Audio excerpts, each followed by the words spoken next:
傑志度過咗一個豐收嘅球季，贏得3冠王，而盧君儀亦都登上個人職業球員生涯嘅頂峰，贏得香港足球先生嘅榮譽。香港足球明星選舉一如外界所料，傑志係大贏家，最佳11人當中佔咗6席，盧君儀、朱兆基、林家偉，仲有佐迪、丹尼同列文。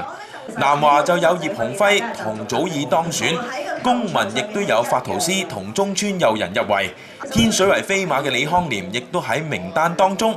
盧君儀喺11人裏面票數最高，成為香港足球先生。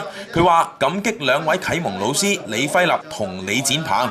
出道12年嘅君儀亦都坦白講，冇諗過呢一刻可以第一次做到足球先生。其實我都冇諗過會咁早攞嘅，我都諗住會差唔多喺度自己差唔多退休啦，開始先希望會諗呢啲咯。咁依家攞咗係好開心咯。I was happy to join a team full of confidence and to help play my part for the second half of the season and to win everything. 3 titles is a big achievement. 聽聞球圈裏邊每一隊波都有好多嘅變化，咁反而我哋係基本上不變應萬變。咁下一季咧就應該我哋係比較穩定，咁亦都係一個機會能夠可以我哋繼續攞到好嘅成績。